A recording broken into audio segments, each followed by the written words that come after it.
Nagmamadali si Althea sa abalang kalsada ng Maynila, bitbit ang isang malaking bag ng 10 pares ng sapatos na kailangan niyang ma-deliver bago sumikat ang araw. Ang bawat hakbang niya ay tila isang pakikibaka, lalo na ngayong nagsisimula ng sumakit ang likod niya at madalas siyang antukin. Ang kanyang mga mata, bagaman pagod, ay nanatiling alerto sa bawat busina at sigaw ng trooper. Hindi niya kayang magkamali. Hindi ngayon. Sige, Althea, konting tiis na lang, bulong niya sa sarili, habang pinupunasan ang butil-butil na pawis sa kanyang noo. Ang pera mula sa bawat sapatos na naibenta niya ay mahalaga. Ito ang pambayad sa upa, pambili ng gamot ng kanyang nanay, at pangkain nila sa araw-araw. Simula nang mawala ang trabaho niya at matuklasan ang panloloko ni Jerome, nagdoble ang hirap ng kanyang buhay. Hindi niya maintindihan kung paano niya nagawang magtiwala sa isang taong kayang sirain ang buhay niya at ng kanyang pamilya. Ang sugat na iniwan ni Jerome ay sariwa pa rin, isang paalala ng kanyang kamangmangan. Isang matinding pagkahilo ang biglang umatake kay Althea. Napahawak siya sa isang poste para hindi matumba. Kumakalat ang lamig sa kanyang mga ugat, kasunod ng matinding pagduduwal. Ito na naman. Ilang linggo na rin siyang nakakaramdam nito, halos araw-araw.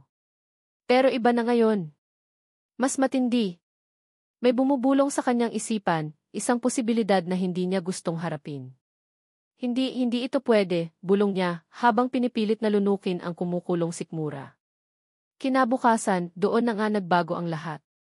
Nakaupo si Althea sa harap ng isang doktor, ang mga kamay niya ay nanginginig habang hawak ang isang maliit na papel. Ang mga salita sa papel ay tila sumasayaw, lumalabo at bumabalik sa kanyang paningin. Positive. Miss Ramirez, binabati kita, sabi ng doktor, ang tinig nito ay tila galing sa malayo. 6 na linggo na. 6 na linggo. Ang mga salitang iyon ay nagpaalala sa kanya ng nag-iisang gabi na sumira sa kanyang mundo. Ang gabing iyon isang pagkakamali. Isang malaking, nakamamatay na pagkakamali. Si Gabo. Gabriel San Miguel. Ang apo ng bilyonaryong si Don Mateo. Ang lalaking nakilala niya sa isang bar, sa isang gabi ng kalungkutan at pagkalito, matapos niyang malaman ang tungkol kay Jerome. Hindi niya inakala na may ganitong magiging kinahinatnan ang isang gabing iyon. Isa itong gabi na pilit niyang binabaon sa limot, isang gabing puno ng alak at matinding kalungkutan na humantong sa isang hindi inaasahang kinahinatnan. Hindi niya maalala ang buong detalye, tanging ang init ng mga labi ni Gabo at ang bigat ng kanyang presensya. Isang gabi na puno ng kawalan ng pag-asa, na ngayon ay may bunga. Naramdaman niya ang unti-unting pag-init ng kanyang mga mata. Isang butil ng luha ang pumatak sa kanyang kamay na hawak ang papel. Paano na ngayon? Paano niya haharapin ito? Siya, isang Althea Ramirez na namumuhay sa hirap, haharapin ang isang Gabriel San Miguel na nasa tuktok ng mundo. Pag-uwi niya sa kanyang maliit na apartment, halos hindi niya naisip ang pagod. Ang tanging naririnig niya ay ang tibok ng kanyang puso, kasabay ng tila babahagyang tibok ng isa pang puso sa loob niya. Napaupo siya sa gilid ng kanyang kama, dahan-dahang hinawakan ang kanyang tiyan. Napakalambot pa nito, ngunit alam niya, mayroong buhay sa loob. Isang buhay na binuo niya sa isang lalaking halos hindi niya kilala. Anak T. Bulong niya, nanginginig ang boses. Patawarin mo ako. Naisip niya si Jerome. Ang sakit na idinulot nito ay sariwa pa rin. Kung paano siya pinaniwala nito sa pag-ibig, pagkatapos ay niloko siya at kinuha ang lahat ng ipon ng kanyang pamilya para sa isang peking negosyo. Naramdaman niya ang takot na baka maulit ito. Takot na baka pagdudahan siya, lalo na ng isang tulad ni Gabo. Pero ang tibok ng pusong iyon sa kanyang tiyan ito ang nagbibigay sa kanya ng lakas. Hindi niya pwedeng pabayaan ang batang ito. Hindi niya pwedeng iwanan ang anak niya sa kawalan tulad ng pag-iwan sa kanya ni Jerome. Kailangan niyang maging matatag. Para sa kanilang dalawa. Ngunit paano?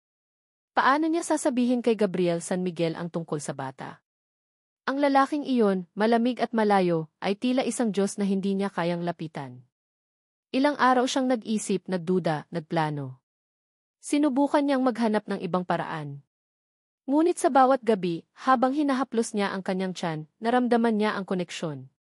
Ang batang ito ay karugtong niya at karugtong din ni Gabo. May karapatan ang batang ito na makilala ang ama nito. May karapatan siyang malaman ang katotohanan. Lumipas ang mga araw na tila wala siyang tulog. Humingi siya ng payo sa kanyang matalik na kaibigan, si Mara, na isang praktikal na tao. Althea, kung totoo nga ang sinasabi mo, kailangan niyang malaman. At kahit ano paman ang isipin niya, may pananagutan siya. Ang mga salita ni Mara ay nagbigay ng konting tapang kay Althea. Pananagutan. Tama. Hindi niya ito kailangan gawin ng mag-isa. Isang umaga, matapos niyang lakasan ang loob, nagpa siya si Althea. Sinubukan niyang tawagan ang cell number ni Gabo na naibigay niya noon sa isang text, ngunit walang sagot. Wala siyang choice kundi harapin siya ng personal. Nagtungo si Althea sa gusali ng San Miguel Holdings, isang matayog na tore ng salamin at bakal na sumisimbolo sa kapangyarihan at kayamanan ng pamilya San Miguel. Huminga siya ng malalim habang naglalakad papasok sa napakalaking lobby. Ang mga tao roon ay nakasuot ng mamahaling kasuotan, tila nagmula sa ibang mundo. Naramdaman niya ang kaba at ang pananariwa ng kanyang pagiging hamak. Nilapitan niya ang desk ng resepsyonista, ang kanyang boses ay halos hindi marinig. Nandyan po ba si King Gabriel San Miguel? Tiningnan siya ng resepsyonista mula ulo hanggang paa, na tila isang pulubi na naligaw. May appointment po ba kayo? Napayo ko si Althea. Wala po. Pero, importante po ito. Nilingon siya ng resepsyonista at tila may kausap sa intercom. Pasensya na po, hindi kayo pwedeng umakyat ng walang appointment. Napapikit si Althea. Hindi niya pwedeng sumuko. Hindi ngayon. Lumabas siya ng gusali, naghihintay. Alam niyang darating si Gabo. Alam niyang kailangan niya itong harapin. Magtatanghali na nang makita niya ang isang itim na Mercedes-Benz na dahan-dahang lumapit sa entrance ng gusali. Kilala niya ang sasakyan na iyon. Huminga si Althea ng malalim, ang kanyang puso ay kumakabog. Oras na. Pinilit niyang maging matatag, lumakad palapit sa kotse. Nakita niya ang driver na bumaba para pagbuksan ng pinto. Ngunit bago pa man makalabas si Gabo, lumapit si Althea sa gilid ng sasakyan. Biglang bumaba ang bintana ng kotse. At doon, nakita niya si Gabriel San Miguel. Ang kanyang mukha ay malamig, ang kanyang mga mata ay walang emosyon, at ang kanyang titig ay tila tumatago sa kanyang kaluluwa. Nagulat siya sa paglapit ni Althea.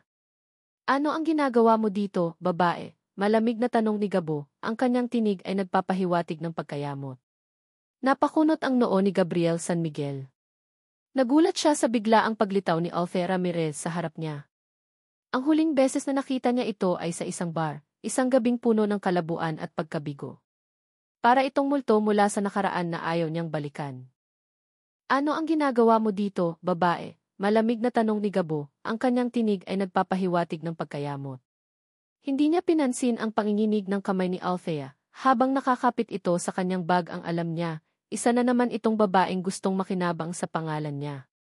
Kailangan ko kayong makausap, Jimmy San Miguel. Tungkol ito sa isang bagay na napakahalaga. Ang tinig ni Althea ay halos pabulong, ngunit sapat para marinig niya. May kakaiba sa tono nito. Hindi ito ang karaniwang pagmamadali o pagnanais na makakuha ng atensyon na nakasanayan niya sa mga babaeng lumalapit sa kanya. Kung tungkol ito sa pera, wala kang makukuha sa akin, diretsong sabi ni Gabo, hindi nag-aatubili. At kung tungkol ito sa gabing iyon, wala nang dapat pag-usapan. Isang pagkakamali lang iyon at sigurado akong malinaw sa ating dalawa. Ang kanyang mga mata ay nanatiling matalim, sinusuri ang bawat galaw ni Althea, naghihintay ng senyales ng panloloko. Hindi po pera ang habol ko, mariing sagot ni Althea, tumingala sa kanya. Sa kabila ng kanyang pagod at takot, may kakaibang tapang sa kanyang mga mata. Tungkol po ito sa bata. Nanlaki ang mga mata ni Gabo. Bata. Ano ang pinagsasabi nito? Bata. Ano ng bata ang sinasabi mo? Huwag mo akong lokohin, babae. Marami nang gumawa niyan sa akin. Ang kanyang galit ay unti-unting kumukulo. Hindi niya makapaniwala na may maglalakas loob na gawin ito sa kanya. Nabuntis po ako, Jimmy San Miguel. Anak niyo po ito. Lumabas ang mga salita mula sa bibig ni Althea na tila isang bulong, puno ng kahihiyan at takot, ngunit may bitbit na katotohanan. Napatawa si Gabo, isang mapait at mapanuyang tawa. Nababaliw ka ba? Anak ko. Pagkatapos ng isang gabi, hindi ko nga maalala ang pangalan mo ng buo. At ngayon, sasabihin mo na may anak tayo. Humakbang siya palapit, ang kanyang presensya ay tila isang pader ng pagdududa. Tingnan mo ang sarili mo. At tingnan mo ako. Sa tingin mo, maniniwala ako sa'yo. Malinaw na gusto mo lang makinabang sa pangalan ko, Althea Ramirez. Ilan na ba kayong ganyan? Gusto mo ng pera? Sabihin mo lang ang halaga. Huwag mo akong gagamitan ng ganitong klaseng kalokohan. Napayuko si Althea, masakit ang bawat salitang binitawan ni Gabo. Hindi po ako humihingi ng pera. Gusto ko lang po na malaman nyo. May pananagutan po kayo dito. Ang kanyang tinig ay nanginginig, halos maluha, ngunit nanatili siyang matatag. Bago pa makasagot si Gabo, isang malalim at may otoridad na tinig ang bumasag sa kanilang tensyon. Anong gulo ito, Gabriel? Napalingon si Gabo. Nakatayo si Don Mateo San Miguel, ang kanyang lolo, sa likuran nila, ang kanyang matatalim na mata ay nakatingin sa kanilang dalawa, lalo na kay Althea. Ang kanyang tingin ay mayroong pagtataka, pag-aalala, at isang malalim na pagbabasa ng sitwasyon. Lolo! Wala po ito, mabilis na sabi ni Gabo, sinusubukang itago si Althea sa likuran niya. Isang misunderstanding lang po. Ngunit huli na. Lumapit si Don Mateo, ang kanyang mukha ay seryoso. Tiningnan niya si Althea, pagkatapos ay si Gabo. Misunderstanding. Ang lakas ng boses ninyong dalawa. At sino ang dalagang ito? Si Althea po, pilit na sabi ni Gabo, puno ng pagkadismaya. May sinasabi po siyang walang katotohanan. Hindi pinansin ni Don Mateo si Gabo. Lumapit siya kay Althea. Ano ang nangyayari, iha? Bakit ka umiiyak? Nakita niya ang luha sa mga mata ni Althea at ang panginginig ng mga kamay nito. Sa puntong ito, hindi na napigilan ni Althea ang kanyang sarili. Lumakas ang loob niya nang makita ang mabait na mukha ni Don Mateo. Inabuntis po ako, sir. At ang apo niyo po si Miki Gabriel ang ama. Napakunot ang noo ni Don Mateo, lumingon siya kay Gabo. Totoo ba ito, Gabriel? Lolo, hindi po ako sigurado. Malamang sinusubukan lang niya akong linlangin, pagtatanggol ni Gabo, ang kanyang boses ay puno ng pagkabigo. Walang imik si Don Mateo. Kinuha niya ang braso ni Althea.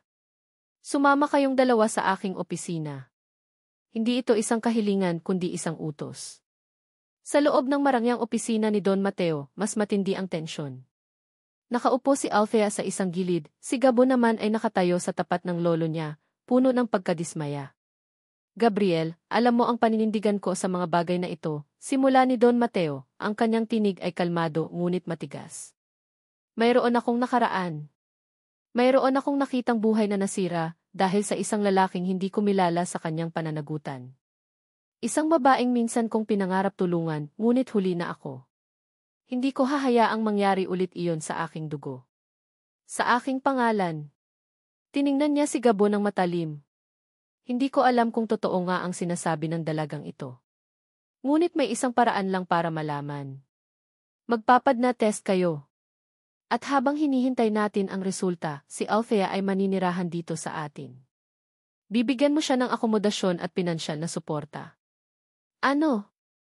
Lolo? Hindi po pwede, galit na sigaw ni Gabo. Paano ang pangalan ng San Miguel? Ano ang sasabihin ng mga tao? Ang pangalan ng San Miguel ay mananatiling malinis kung gagawin natin ang tama, Gabriel, mariing sabi ni Don Mateo. Ang pinakamalinis na pangalan ay ang hindi nagtatago sa pananagutan. Kung hindi mo siya papaniwalaan, di patunayan mo. At kung hindi mo mapatunayan, di panagutan mo. Bumuntong hininga si Gabo, alam niyang wala siyang magagawa laban sa desisyon ng lolo niya. Pero lolo, paano ang aking trabaho? Ang aking reputasyon? Ang reputasyon mo, apo, ay nasa kamay mo. Kung ang babaeng ito ay totoo, at ikaw ang ama, dapat mo siyang panagutan. Kung hindi, malalaman din natin. Pero sa ngayon, ito ang gagawin natin, sabi ni Don Mateo at tumayo. Nasa labas ang abogado ko. Sasamahan ka niya sa isang klinik para sa silid test. Althea, ipapahanap ko ang isang silid para sa iyo. Simula ngayon, dito ka muna. Napatayo si Althea, nagulat sa bilis ng pangyayari. Wala siyang inaasahang ganito. Gusto lang niyang malaman ni Gabo. Ngunit ang pagiging malapit sa lalaking ito, sa mundo nito, ay lalong nagpatindi sa kanyang kaba. Lumabas si Don Mateo, kasama ang kanyang abogado, iniiwan silang dalawa ni Gabo sa opisina. Ang katahimikan sa pagitan nila ay tila naghukay ng isang malalim na bangin. Tiningnan ni Gabo si Althea, ang kanyang mga mata ay puno ng pagkamuhi at pagdududa. Huwag kang magkakamali na akalain mong may gusto ako sa'yo, Althea Ramirez. Ginagawa ko lang ito dahil sa lolo ko. Huwag kang didikit sa akin. Huwag mo akong susubukan. Ang kanyang tinig ay malamig, puno ng babala, at may bahid ng sakit na hindi maintindihan ni Althea. Ang pag-alis sa kanilang maliit na bahay ay tila isang paghihiwalay sa sarili niyang mundo. Niyakap ni Althea ang kanyang nanay at mga kapatid, pilit na humingiti, habang sinasabi niyang mayroon siyang bagong trabaho bilang personal assistant sa isang malaking kumpanya sa Maynila. Ang mga mata ng kanyang nanay ay puno ng pag-aalala, ngunit nakita rin niya ang pag-asa. Ayaw niyang dagdagan ang pasanin ng kanyang pamilya sa pamamagitan ng pagsasabi ng buong katotohanan.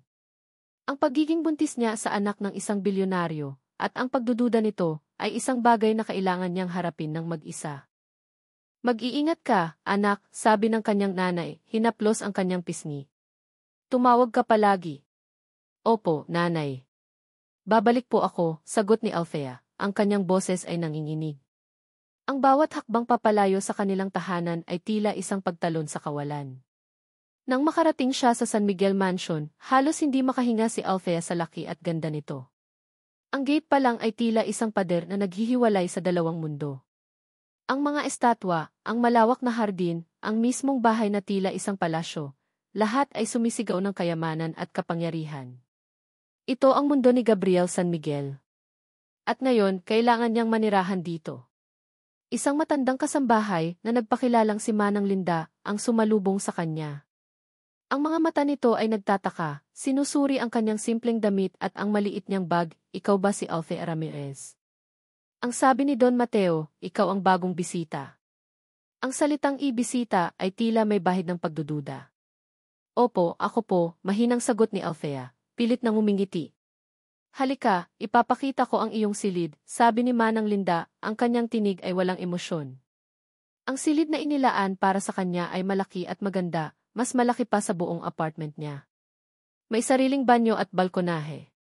Ngunit sa kabila ng lahat ng karangyaan, naramdaman ni Althea ang lamig. Hindi ito tahanan. Ito ay isang kulungan na may gintong rehas. Kinabukasan, nagsimula ang kanyang bagong ibuhay sa mansyon. Ang bawat galaw niya ay tila sinusuri.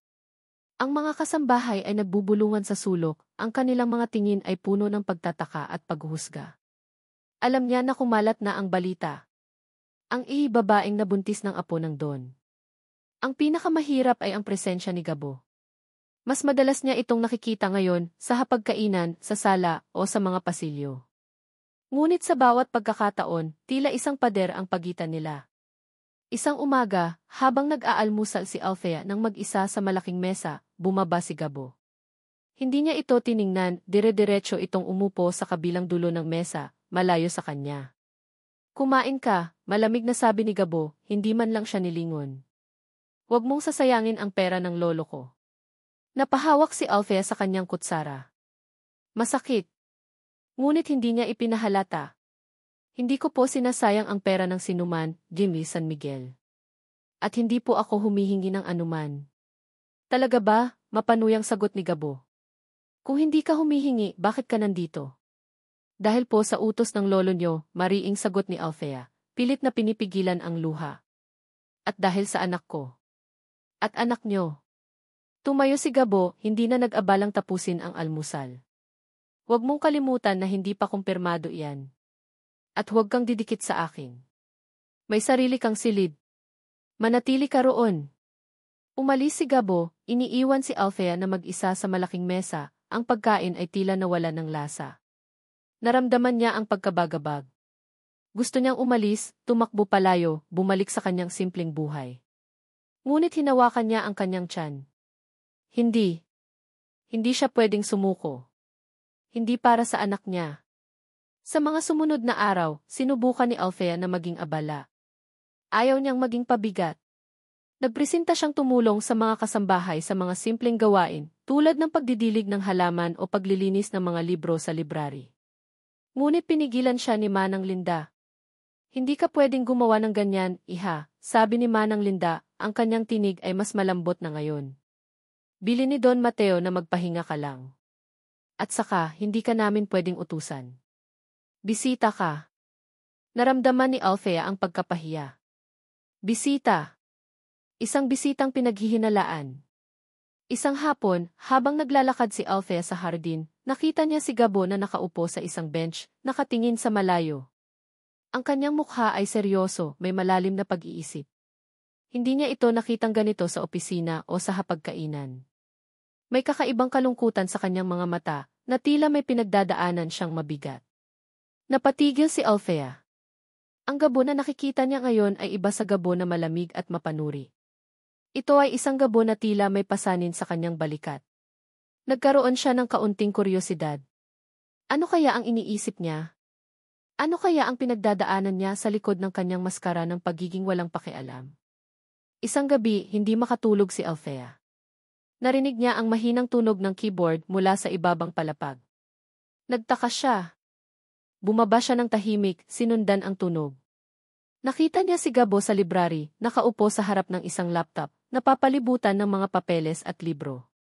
Ang ilaw ng lampara ay nagbibigay ng anino sa kanyang mukha, binibigyang diin ang pagod sa kanyang mga mata. Ang kanyang buhok ay magulo at nakaluwag ang kanyang kurbata.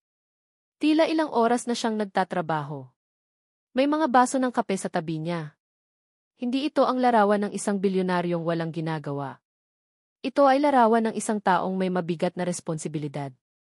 Narinig ni Althea ang mahinang pagbuntong hininga ni Gabo. Pagkatapos, kinuha niya ang kanyang telepono. Narinig ni Althea ang mga salita niya, malinaw sa katahimikan ng gabi. Hindi na siya babalik. Hindi na ako nagtitiwala sa kanya. Napatigil si Althea, ang kanyang puso ay kumabog. Sino ang tinutukoy ni Gabo? Bakit tila may malalim na sakit sa kanyang tinig? Ang mga salitang iyon ay tila nagpapahiwatig ng isang nakaraan na puno ng pagkabigo at panluloko. Naramdaman ni Althea ang isang kakaibang koneksyon sa sakit na iyon. Hindi lang siya ang nakaranas ng panluloko. Bakit laging ganito? Bulong ni Gabo sa sarili, bago niya ibinaba ang telepono at ipinikit ang kanyang mga mata, ang kanyang ulo ay nakasandal sa likod ng upuan. Sino ang babaeng iyon? At bakit tila nagdulot ito ng napakalalim na sugat sa isang lalaking tila walang pakialam sa mundo? Ang tanong na iyon ay nagpatuloy sa isip ni Althea, habang tahimik siyang bumalik sa kanyang silid, ang kanyang pagtulog ay nabalot ng kuryosidad at isang bagong pag-unawa sa lalaking kinasusuklaman niya.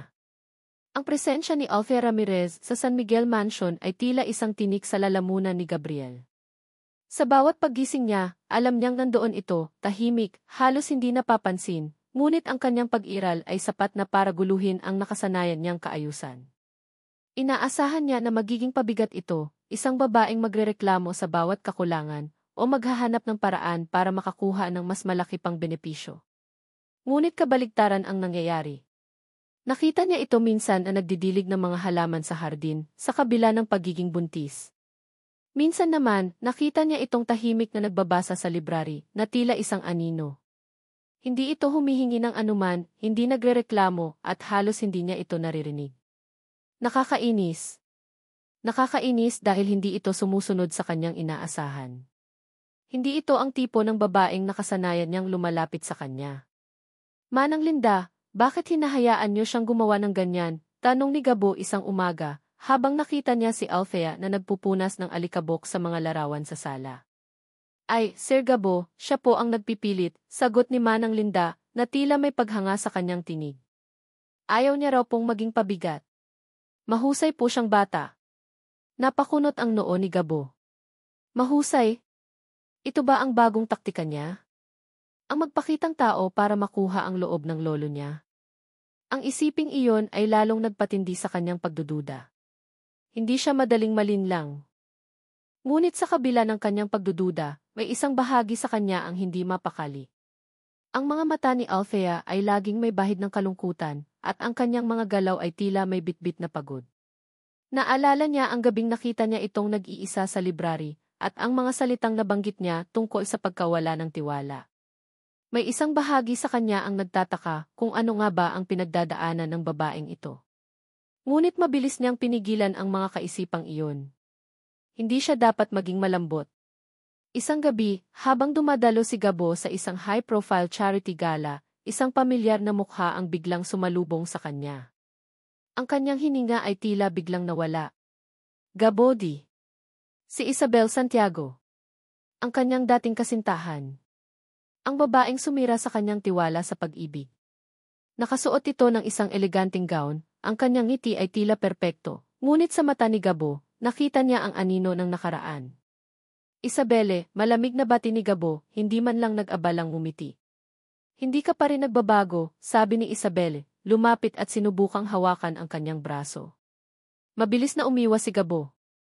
Narinig ko ang tungkol sayo. Ang iyong kasal na balitaan kung hindi nagtagal. Gabo. Hindi nagtagal, malungkot na sabi ni Isabelle, ngunit may kakaibang kinang sa kanyang mga mata. Nagawa ko ang pinakamalaking pagkakamali sa buhay ko. Iniwan kita. Pero ngayon, bumalik ako. Sana mapatawad mo ako. Naramdaman ni Gabo ang pagdududa. Ang mga salita ni Isabelle ay tila musika sa pandinig, ngunit ang kanyang puso ay nanatiling bato. Naalala niya ang sakit ng panloloko. Kung paano siya pinaniwala ni Isabel na mahal siya nito, pagkatapos ay iniwan siya para sa isang mas mayaman na lalaki.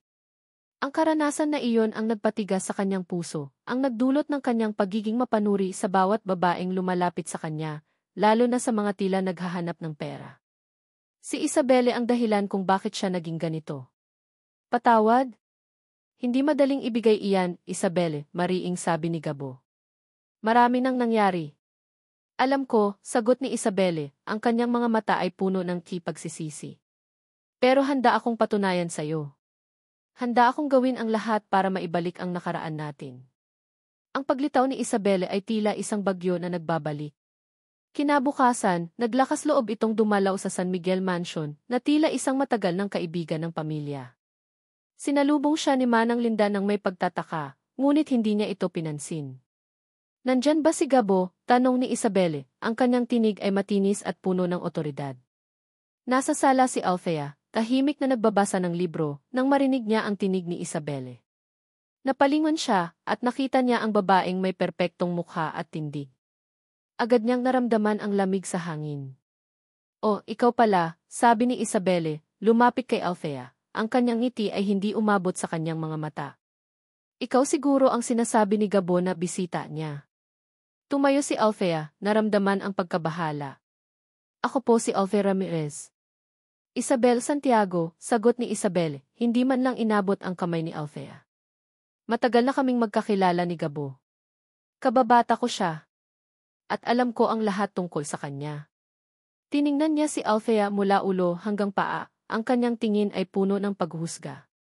Kaya alam ko kung sino ang karapat-dapat sa kanya. Naramdaman ni Althea ang pag-init ng kanyang pisngi. Ang mga salita ni Isabelle ay tila mga karayom na tumutusok sa kanyang pagkatao. Hindi ko po naiintindihan ang ibig niyong sabihin, pilit na sabi ni Althea. Ngumiti si Isabelle, isang ngiting puno ng panlilinlang. Alam mo, ganyan din ako noon. Akala ko, mahal niya ako. Pero sa huli, pera lang pala ang habol niya. Mag-ingat ka, Althea.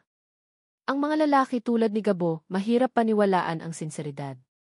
Narinig ni Gabo ang huling bahagi ng usapan habang pababa siya ng hagdan. Ang kanyang puso ay biglang kumabog. Ang mga salita ni Isabelle ay tila isang sumpa, isang paalala ng kanyang nakaraan. Ngunit ang paraan ng pagsabi nito, at ang pagkakita niya sa takot sa mga mata ni Althea, ay nagdulot ng kakaibang pakiramdam sa kanya. Isabelle, ano ang ginagawa mo dito? Malamig na tanong ni Gabo, ang kanyang tinig ay matigas. Napalingon si Isabelle, ang kanyang ngiti ay naging mas matamis. Oh, Gabo. Nandito lang ako para bisitahin ka. At makilala ang iyong bisita. Tiningnan ni Gabo si Isabelle, pagkatapos ay si Althea. Ang tensyon sa pagitan ng dalawang babae ay malinaw. Hindi niya maintindihan kung bakit, ngunit ang mga salita ni Isabelle ay tila mas masakit ngayon, lalo na nang marinig niya itong binibigkas sa harap ni Althea. Ang mga araw sa mansyon ay tila mabigat na ulap na bumabalot kay Althea. Sa kabila ng pagiging maluwag at maganda ng silid, naramdaman niya ang kalungkutan at pagkabahala. Ang mga salita ni Isabel Santiago ay patuloy na umalinggaw sa kanyang isipan, nagdudulot ng pagdududa at takot. Ang babaeng iyon ay tila isang anino mula sa nakaraan ni Gabo, at ang kanyang presensya ay nagpaparamdam kay Althea na siya ay isang tagalabas, isang estranghero. Ang pinakamahirap ay ang kanyang kalusugan. Nagsimulang lumala ang kanyang paglilihi. Madalas siyang masuka at ang pagkahilo ay halos araw-araw niyang nararanasan. May mga pagkakataon na halos hindi siya makabangon sa kama. Pilit niyang nilalabanan ang mga ito, ayaw niyang maging pabigat, lalo na kay Gabo. Isang umaga, habang naglalakad siya patungo sa kusina para kumuha ng tubig, bigla siyang nahilo at muntik ng matumba. Napahawak siya sa pader, ang kanyang paningin ay lumabo. Althea! Narinig niya ang tinig ni Gabo, puno ng pagkabahala. Nagulat si Althea. Hindi niya inakala na nandoon ito. Bago pa man siya makasagot, naramdaman niya ang matibay na braso ni Gabo na sumalo sa kanya. Ano ang nangyayari sa'yo? Tanong ni Gabo, ang kanyang noo ay nakakunot. Ang kanyang mga mata ay tila nag-aalala, kahit napilit niyang itinatago. Bakit ka nagkakaganyan? Masama lang po ang pakiramdam ko, mahinang sagot ni Althea. Pilit na kumakawala sa hawak nito. Naramdaman niya ang init ng kanyang katawan sa balat ni Gabo, at isang kakaibang kilig ang tumakbo sa kanyang ugat. Mabilis niya itong pinigilan. Manang Linda, tawag ni Gabo. Ihanda ang kotse. Dadalhin ko si Althea sa doktor. Nagulat si Althea. Huwag na po, Jim San Miguel. Kaya ko po. Huwag kang matigas ang ulo, mariing sabi ni Gabo. Hindi lang ikaw ang nakataya dito. May bata sa loob mo. Ang kanyang tinig ay matigas pa rin, ngunit may bahid ng pag-aalala. Sa ospital, tahimik si Gabo habang hinihintay ang doktor. Naramdaman ni Althea ang kanyang presensya sa tabi niya. Hindi ito umalis. Pagkatapos ng check-up, sinabi ng doktor na normal lang ang paglilihi, ngunit kailangan ni Althea ng sapat na pahinga at nutrisyon. Kailangan mong kumain ng masustansyang pagkain, Miss Ramirez. At huwag kang magpapagod, payo ng doktor. Paglabas nila ng klinik, bumili si Gabo ng mga gamot at bitamina para kay Althea. Hindi niya ito inabot sa kanya, kundi inilagay sa bag niya. Siguraduhin mong iinumin mo ang mga ito, sabi niya, walang emosyon. Sa mga sumunod na araw, napansin ni Althea ang mga maliliit na pagbabago sa Gabo. Hindi ito direktang nagtatanong, ngunit minsan, nakikita niya itong sumusulyap sa kanya, habang kumakain siya, tila tinitiyak na tama ang kinakain niya. Minsan, nakikita niya itong nag-iiwan ng prutas sa kanyang mesa sa sala, na tila aksidente lang. Ang mga maliliit na gawaing ito ay nagdulot ng pagkalito sa puso ni Althea. Ang lalaking ito na napakalamig at mapanuri, ay mayroon din palang bahid ng pag-aalala. Isang hapon, habang naglalakad si Althea sa hardin, nakita niya si Gabo na nakaupo sa isang bench, nakatingin sa malayo. Ang kanyang mukha ay seryoso, may malalim na pag-iisip. Hindi niya ito nakitang ganito sa opisina o sa hapagkainan. May kakaibang kalungkutan sa kanyang mga mata, na tila may pinagdadaanan siyang mabigat. Napatigil si Althea. Ang Gabo na nakikita niya ngayon ay iba sa Gabo na malamig at mapanuri. Ito ay isang Gabo na tila may pasanin sa kanyang balikat. Nagkaroon siya ng kaunting kuryosidad. Ano kaya ang iniisip niya? Ano kaya ang pinagdadaanan niya sa likod ng kanyang maskara ng pagiging walang pakialam? Ngunit ang mga sandaling iyon ng pagkalapit ay madalas na sinisira ng presensya ni Isabelle. Madalas itong dumalaw sa mansyon na tila may karapatan. At sa bawat pagdating nito, hindi nito nakakalimutang magbigay ng mga patutsada kay Althea. Althea, alam mo ba, si Gabo ay napakapili sa mga kasama niya, sabi ni Isabel isang hapon, habang nag-iisa si Althea sa sala. Lalo na sa mga babae. Ayaw niya sa mga gold digger. Ang kanyang mga mata ay matalim na nakatingin kay Althea.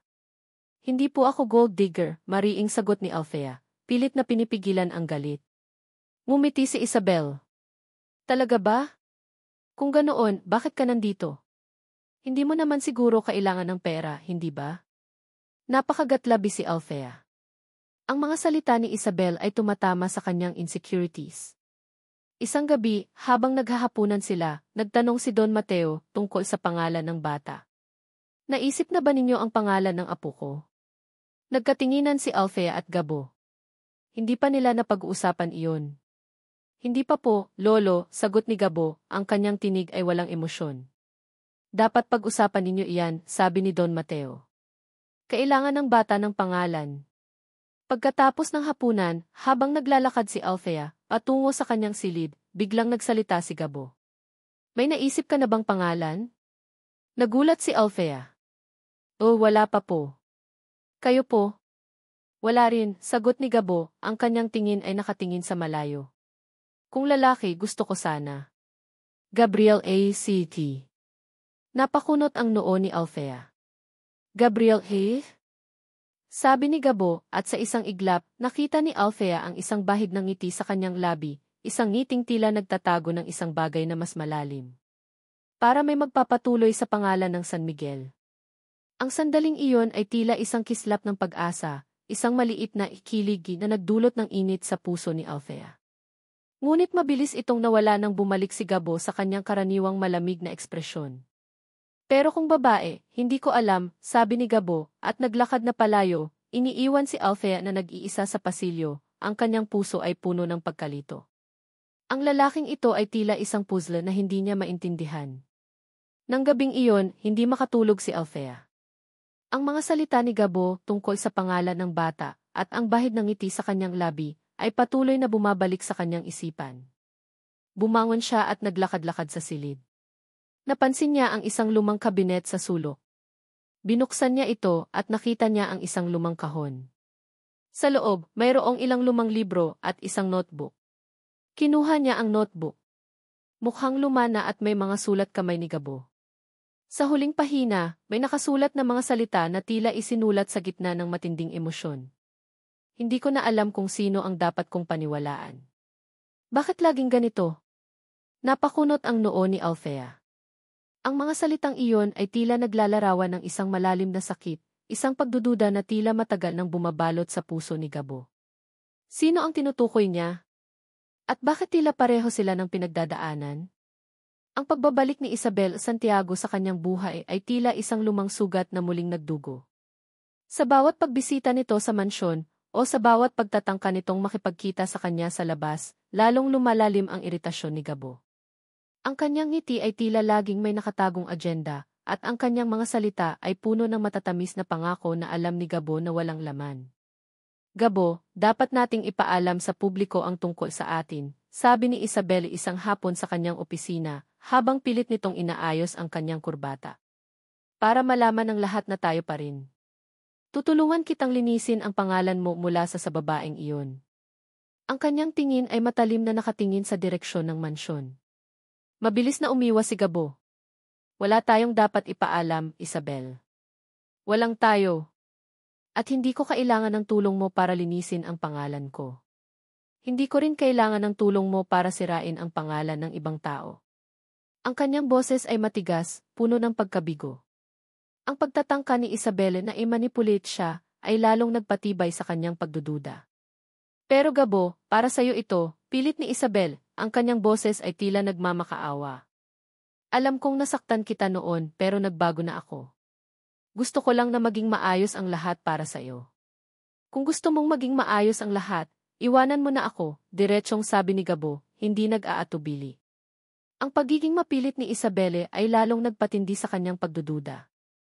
Alam niyang may ibang motibo ito.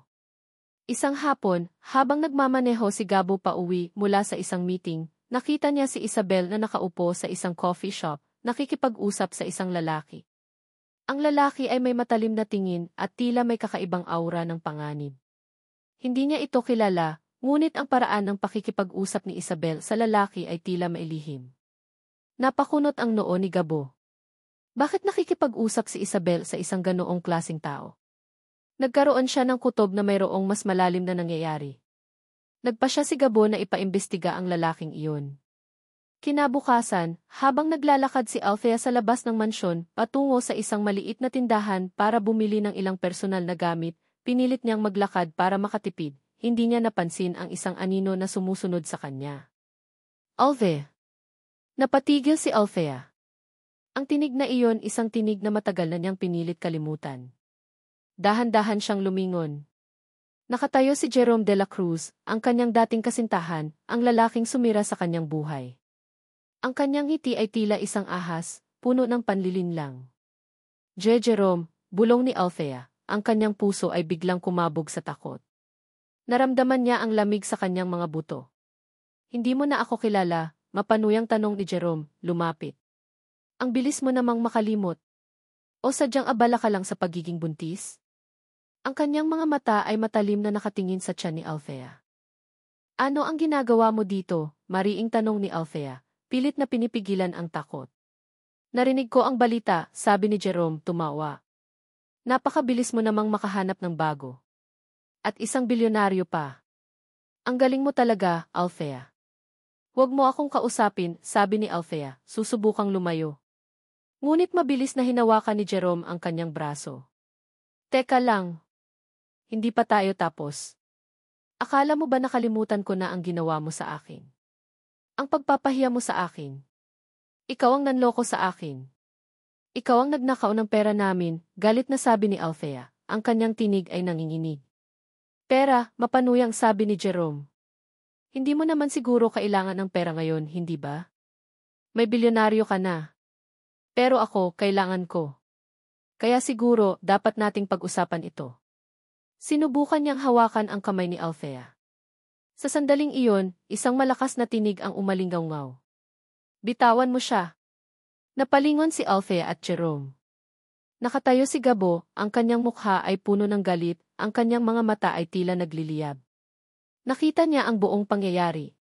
Ang paghawak ni Jerome sa kamay ni Althea, ang takot sa mga mata ni Althea. Mabilis na lumapit si Gabo at itinulak si Jerome palayo kay Althea. Sino ka? At ano ang ginagawa mo sa kanya? Ako. Ako ang dating kasintahan ng babaeng iyan, mapanuyang sabi ni Jerome, habang inaayos ang kanyang sarili.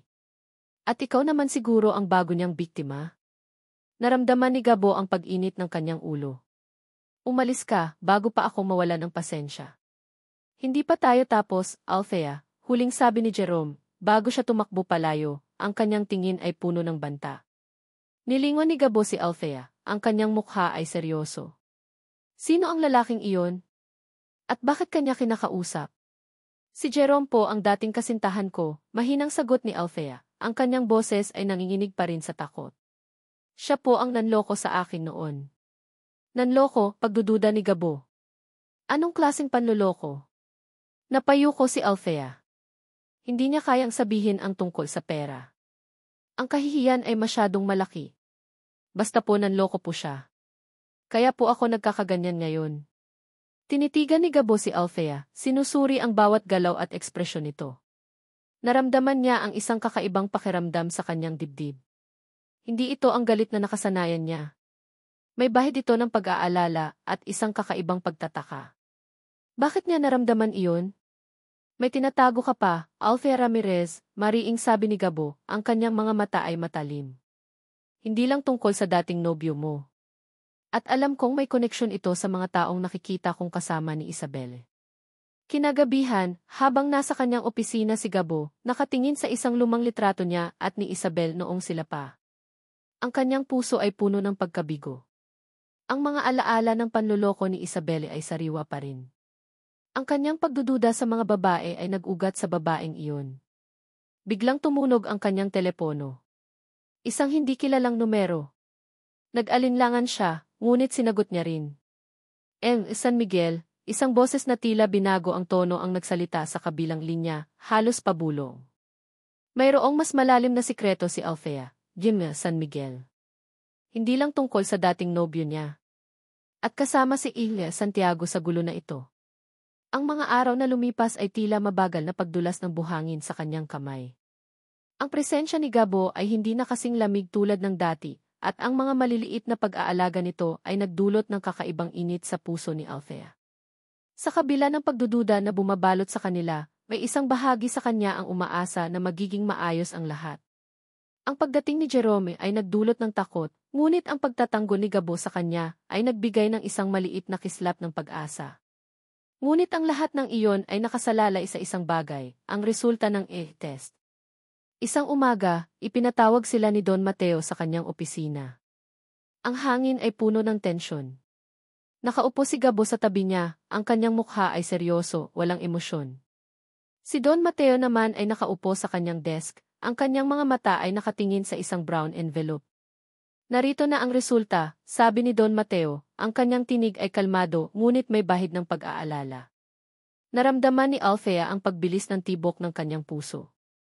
Ang kanyang mga kamay ay nanginginig. Ito na. Ito ang sandali na magdedesisyon sa kanilang kinabukasan. Tiningnan niya si Gabo, ngunit hindi ito tumingin sa kanya. Dahan-dahang binuksan ni Don Mateo ang sobre. Kinuha niya ang isang papel at binasa.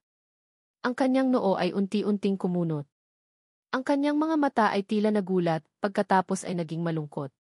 Basahin mo, Gabriel, sabi ni Don Mateo, inabot ang papel kay Gabo. Kinuha ni Gabo ang papel, ang kanyang mga mata ay dahan-dahang bumasa sa bawat linya. Ang kanyang mukha ay unti-unting nagbago. Mula sa pagiging seryoso, naging gulat, pagkatapos ay galit. Ang kanyang mga labi ay tila nanginginig. Hindi, bulong ni Gabo, ang kanyang boses ay halos hindi marinig. Hindi ito totoo. Naramdaman ni Althea ang lamig sa kanyang mga ugat. Ano? Ano ang nakasulat doon?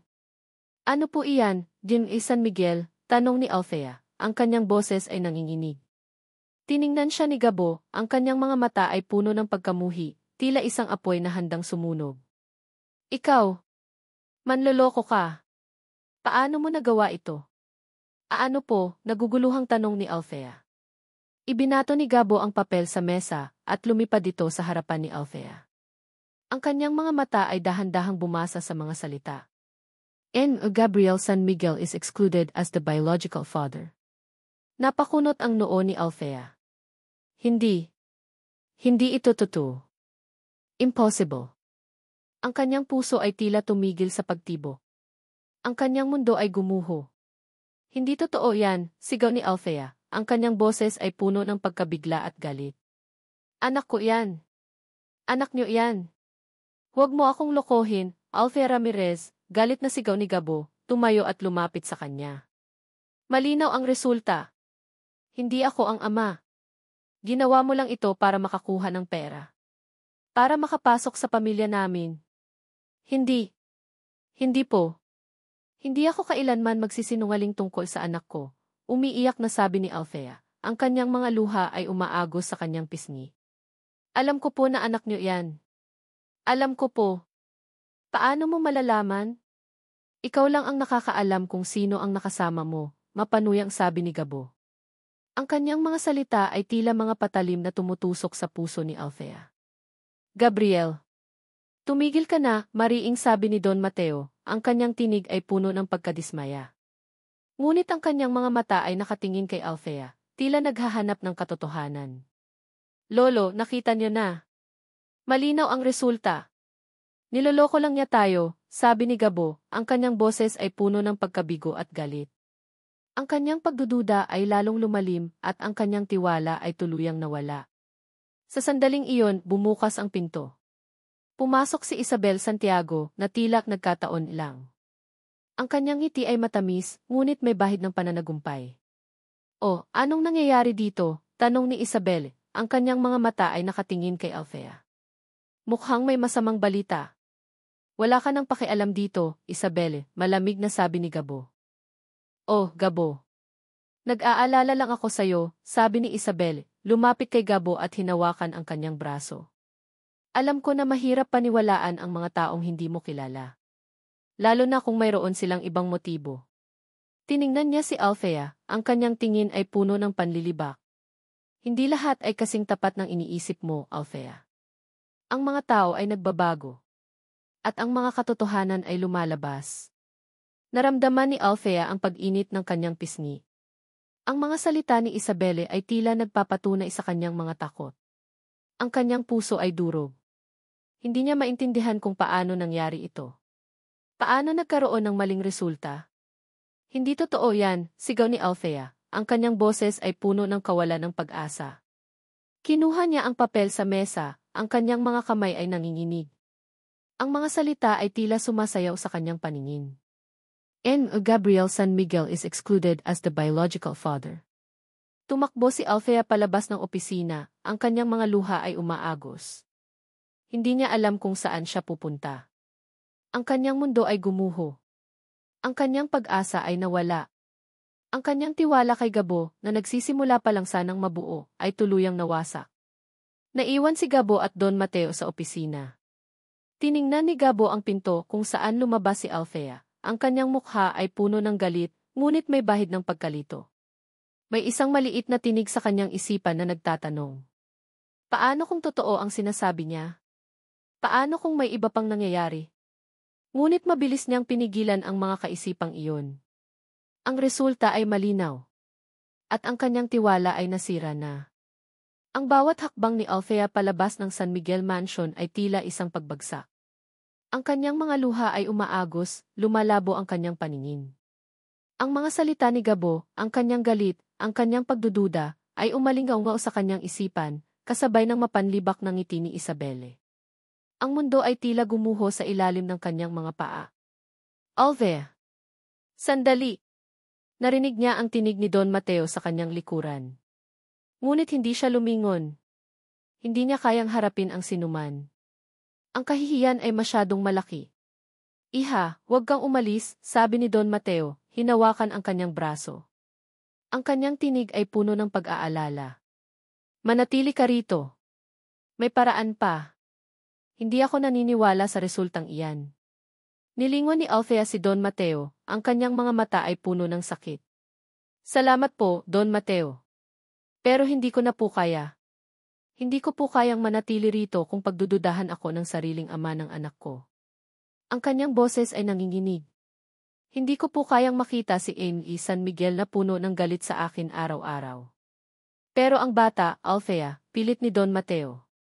Kaya ko po ang anak ko, Don Mateo, mariing sabi ni Althea, pilit na pinipigilan ang kanyang luha. Kaya ko po itong palakihin ng mag-isa. Hindi ko po kailangan ng tulong ng isang taong hindi naniniwala sa akin. Ayaw ko pong lumaki ang anak ko sa isang pamilyang puno ng pagdududa. Binitawan ni Don Mateo ang kanyang braso, ang kanyang mukha ay puno ng kalungkutan. Kung iyan ang desisyon mo, iha. Pero tandaan mo, ang pinto ng bahay na ito ay laging bukas para sa iyo at sa apo ko. Tumango si Althea, ang kanyang puso ay puno ng pasasalamat sa kabaitan ni Don Mateo. Ngunit ang kanyang desisyon ay matibay. Hindi niya kayang manatili sa isang lugar kung saan siya ay pinaghihinalaan at kinasusuklaman. Naglakad si Althea palayo sa mansyon, bitbit ang kanyang maliit na bag, ang bawat hakbang ay tila isang paghihiwalay sa isang panaginip na hindi kailanman naging totoo. Ang mga alaala ng mga sandaling nagkaroon sila ng kaunting pagkalapit ni Gabo, ang pag-aalaga nito nang siya ay naglilihi, ang pag-uusap nila tungkol sa pangalan ng bata, ay tila mga saksak sa kanyang puso. Ang lahat ng iyon ay isang ilusyon. Bumalik si Althea sa kanyang maliit na apartment, ang kanyang mundo ay tila lumiit. Sinalubong siya ng kanyang nanay at mga kapatid nang may pagtataka. Anak, bakit ka nandito? Akala ko ba may trabaho ka? Tanong ng kanyang nanay, puno ng pag-aalala. Pilit na ngumiti si Althea. Hindi po ako nagtagal, nanay. Hindi po bagay sa akin. Pero nakahanap na po ako ng bagong trabaho. Kaya ko po ito. Nagsinungaling siya. Hindi niya kayang sabihin sa kanyang pamilya ang buong katotohanan. Ang kahihiyan ay masyadong malaki. Sa mga sumunod na araw, pilit na naghanap si Althea ng trabaho. Ngunit sa kanyang kalagayan, mahirap makahanap ng disenteng trabaho. Ang kanyang paglilihi ay lalong lumala at ang kanyang katawan ay unti-unting nanghina. Pilit niyang nilalabanan ang pagod at sakit, nagtatrabaho sa mga maliliit na sideline, paglalaba, paglilinis ng bahay, para lang may makain sila. Isang gabi, habang nag-iisa si Althea sa kanyang silid, hinaplos niya ang kanyang tiyan. Ang kanyang tiyan ay lumalaki na. Naramdaman niya ang maliliit na sipa ng bata. Ang kanyang mga luha ay umagos. Anak ko, bulong niya, ang kanyang boses ay nanginginig. Patawarin mo ako. Hindi ko alam kung paano tayo magsisimula ulit. Pero ipinapangako ko, gagawin ko ang lahat para sa iyo. Naramdaman niya ang matinding kalungkutan. Ang pagiging mag-isa sa mundo ay tila isang mabigat na pasanin. Ang kanyang pag-asa ay tila nawala na. Ang kanyang puso ay puno ng sakit at pagkabigo. kung paano siya pinaniwala ni Jerome, at ngayon naman ay si Gabo. Ang kanyang tiwala sa mga lalaki ay tuluyang nawasak. Isang hapon, habang naglalakad si Althea sa palengke, bigla siyang nakaramdam ng matinding pagkahilo. Ang kanyang paningin ay lumabo at naramdaman niya ang paglamig ng kanyang katawan. Narinig niya ang mga bulong-bulungan sa paligid, ngunit hindi niya maintindihan. Miss, okay ka lang ba? Ang huling nakita ni Althea ay ang pagdami ng tao sa paligid niya, bago siya tuluyang mawalan ng malay. Nagising si Althea sa isang puting silid. Narinig niya ang tunog ng monitor sa tabi niya. Hospital. Miss Ramirez, mabuti at gising ka na, sabi ng isang nurse. Aano po ang nangyari? Mahinang tanong ni Althea. Ang kanyang lalamunan ay tuyo. Nahimatay ka po sa palengke. Kailangan mong magpahinga. At kailangan mong kumain ng masustansyang pagkain. Ang iyong katawan ay mahina, at ang bata ay nangangailangan ng nutrisyon, sabi ng nurse, ang kanyang tinig ay puno ng pag-aalala. Kailangan mong mag-ingat. Delikado ito para sa iyo at sa bata. Ang mga salita ng nurse ay tila mga saksak sa puso ni Althea. Ang kanyang pagiging mag-isa, ang kanyang paghihirap, ay tila nagdudulot ng panganib sa kanyang anak. Naramdaman niya ang matinding takot. Hindi niya pwedeng pabayaan ang anak niya. Hindi niya pwedeng hayaang mapahamak ito. Ang kanyang mga luha ay muling umagos. Ngunit sa pagkakataong ito may kasamang determinasyon. Kailangan niyang maging matatag para sa kanyang anak.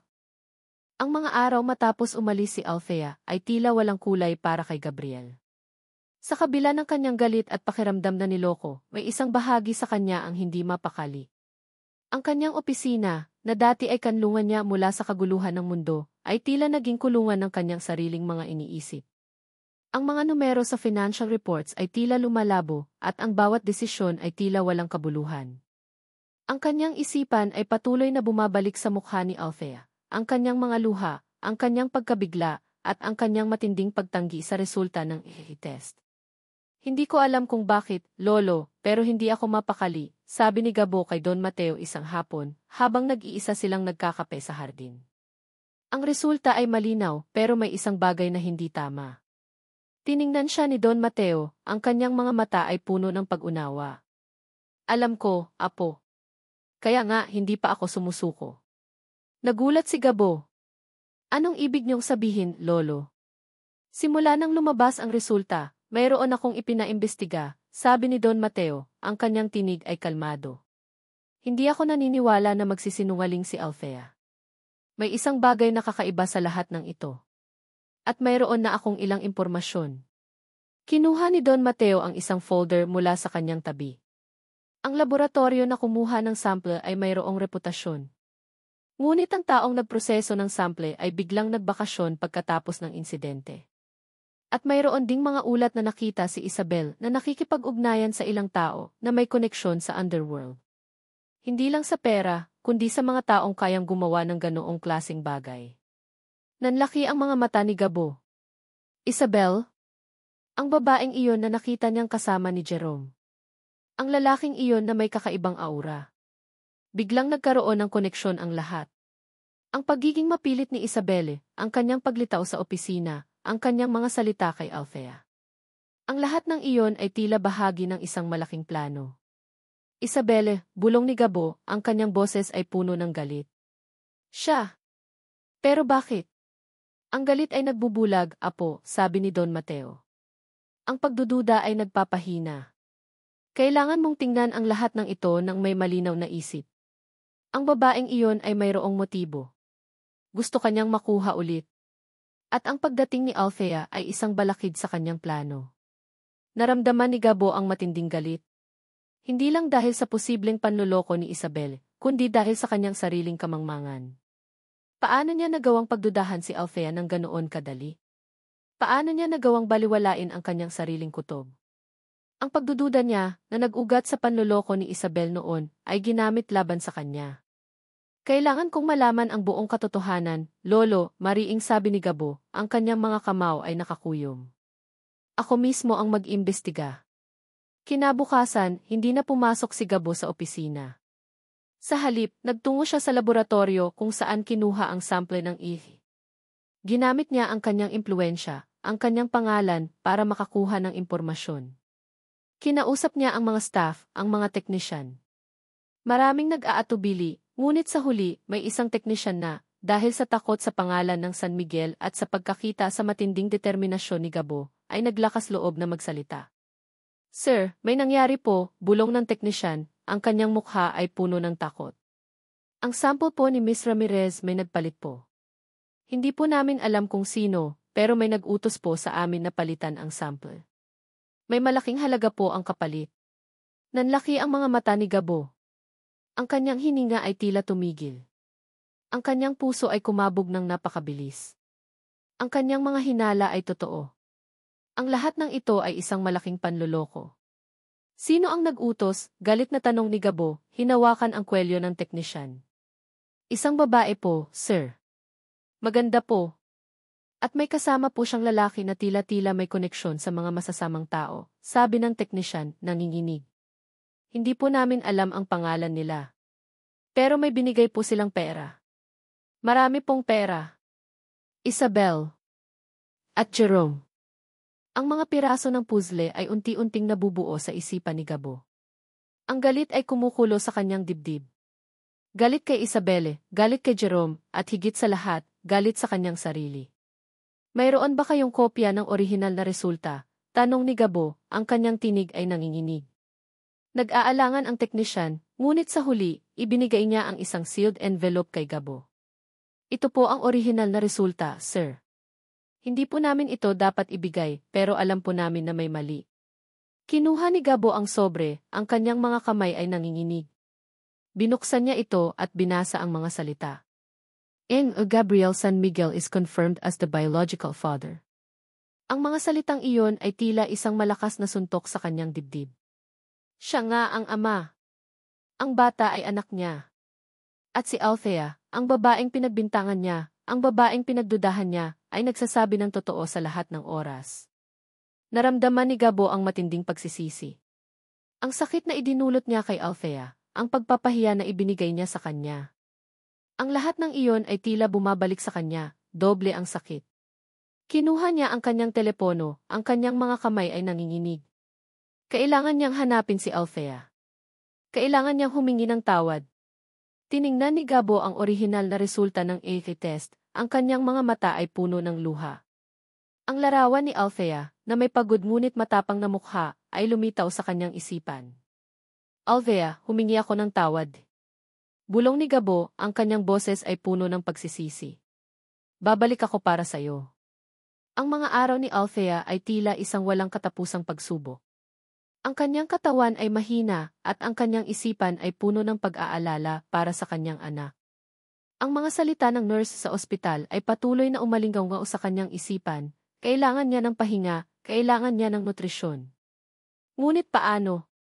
Sa kanyang kalagayan, mahirap makahanap ng trabaho, at ang kanyang pamilya ay umaasa sa kanya. Isang hapon, habang pilit na naglalabas si Althea para sa ilang kapitbahay, bigla siyang nakaramdam ng matinding pagkahilo.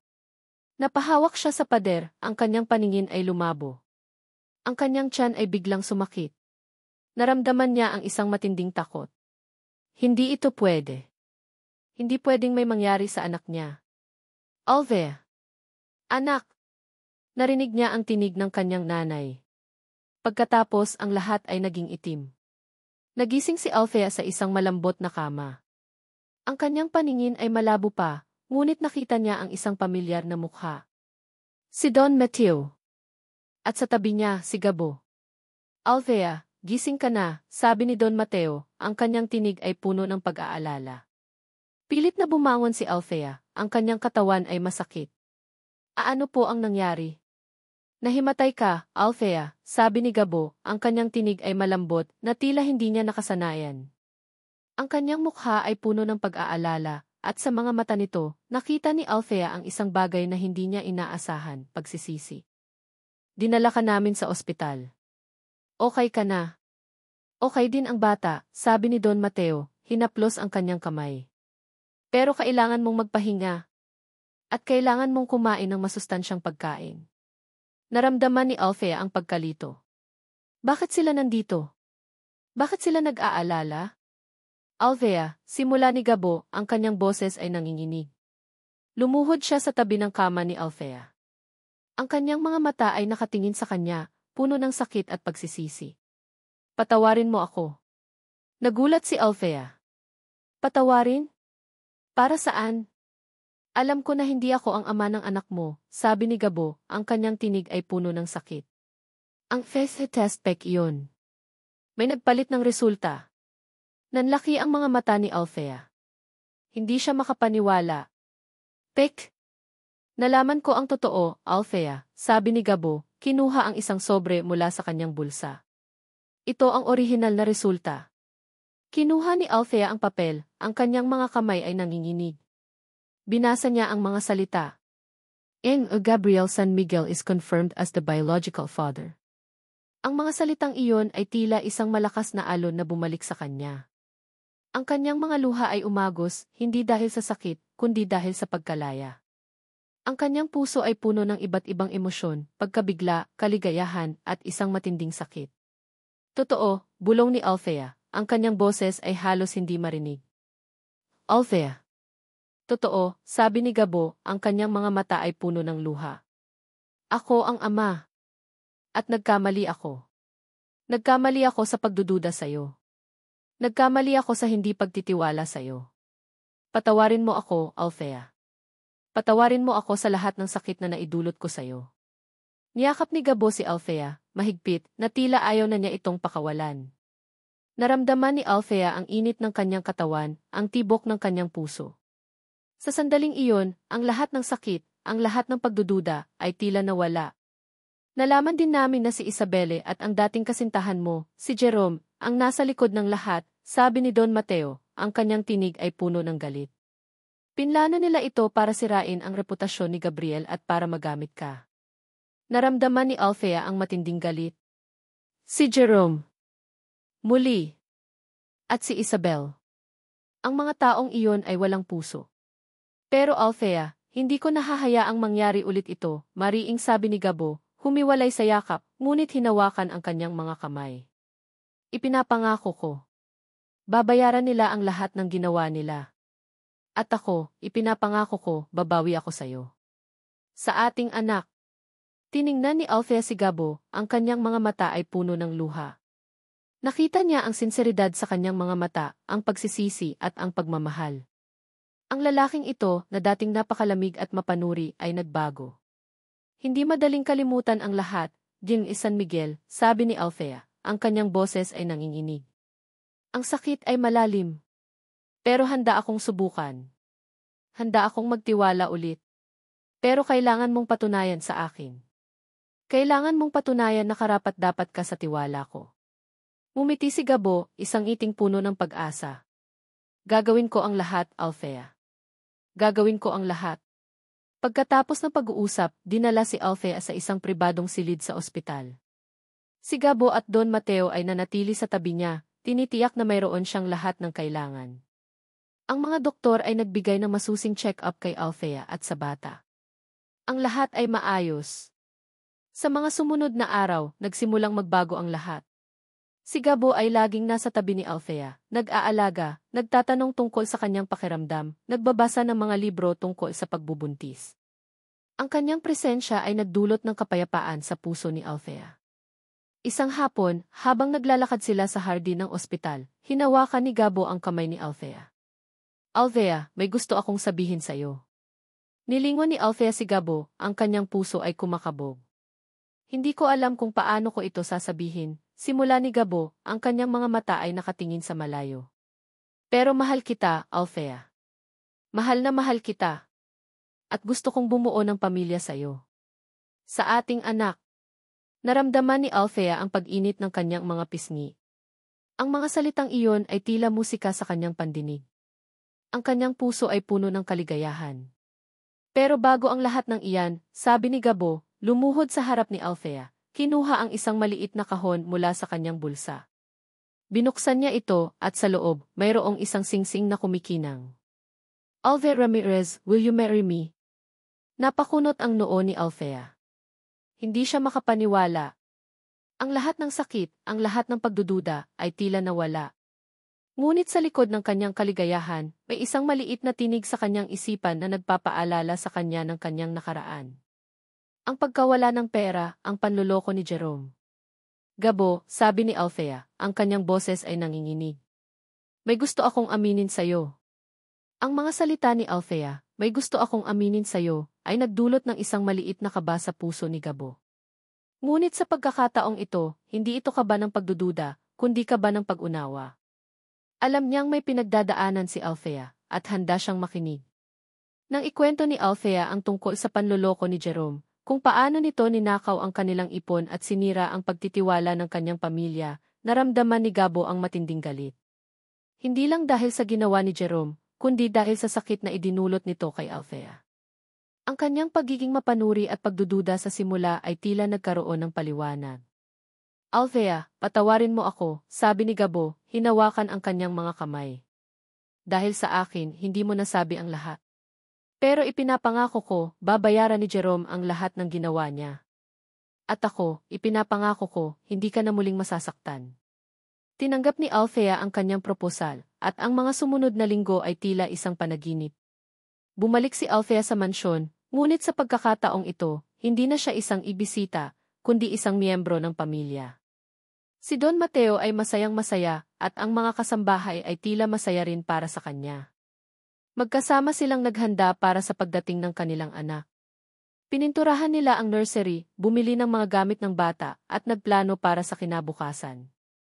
Ang bawat sandali ay puno ng pagmamahalan at pag-asa. Naramdaman ni Gabo ang isang kapayapaan na matagal na niyang hinahanap. Ang pagiging ama ay tila nagbigay ng bagong kahulugan sa kanyang buhay.